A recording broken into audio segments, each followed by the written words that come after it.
Hey everyone, welcome to the newest week with the title of Media as a Learning Tool. We look at the Glasscock article and then two chapters from the Westerman book. The first of which, the Glasscock article, I picked for a couple of reasons. Number one, I actually knew and had taken class with Dr. Glasscock at Illinois State. So, Homer type of opinion here.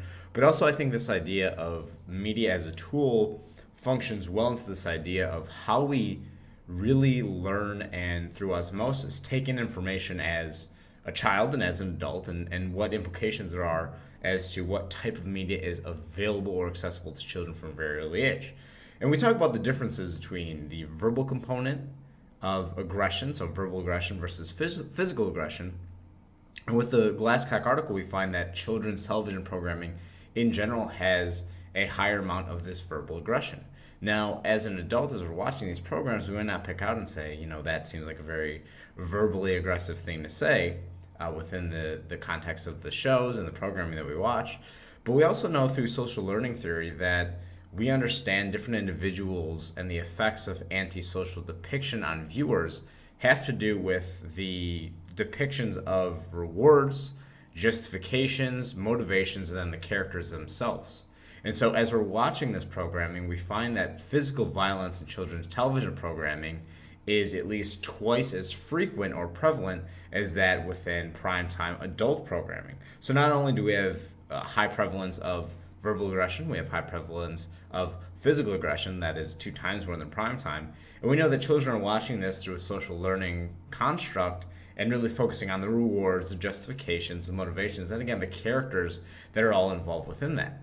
And we can sort of link that less about the children themselves and more about the information provided by Westerman of the idea of use and gratification theory, a theory and a theoretical framework that I think aligns well with what hopefully a lot of you, as you're going through this chapter, will make sense of. I use this quite frequently within my own research. And so we talk about this idea of exponential curves, or a term really describing a pattern of technology adoption where the number of people using it suddenly spikes given at a historic moment, right? So we have smartphones, all of a sudden the exponential curves start to spike up and down with the adoptions and picking up of new technologies.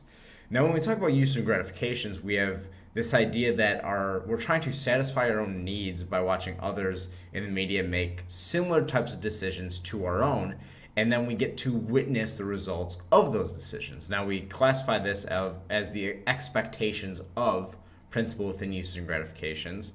And in a lot of these situations, when we're talking about trying to satisfy these individual needs, we talk about trying to select the best tool that we think works best for what it is that we're trying to personally or maybe socially accomplish.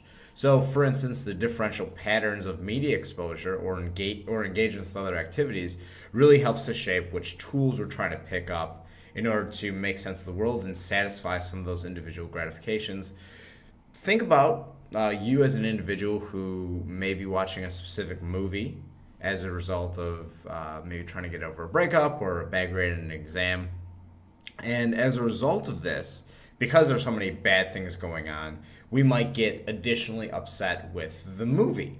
Now, we start to classify this as other consequence, and most likely unintended consequences, because what happens is the different emotional contagion starts to leak through and impact different elements of media consumption.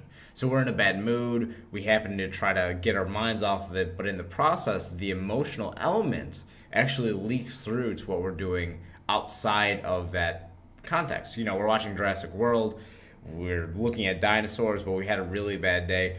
All of that starts to come through and we start to be impacted by the media in a very different way.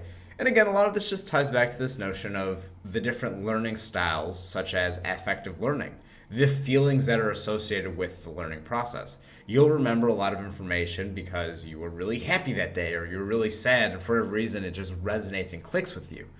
But when we talk about different learning, we talk about this adoption of technology, we get into multimodal learning, or having different types of learning styles and learning trajectories placed into a single lesson plan or activity. You can think about our classroom as sort of a multimodal classroom because we have the textbook, a very older piece of traditional way of learning. We have discussions with each other in a digital environment, and then we have these videos. So this multimodal learning helps the cognitive learning process. And the cognitive learning process is this idea that we're storing and understanding new types of information, sort of piecing it together. Oh, this seems similar to this idea. Let's pull it together. And it helps to extend. We talk about extended learning. Extend the way at which we understand the different contexts and how we align and connect all the pieces together. Now, the book talks about this notion of digital natives, essentially individuals who are born into a technological age who are experts, right? They're experts at using and adapting to new technologies for a variety of goals. And Uses and Gratifications talks about us trying to satisfy these goals on an individual level and on a social level.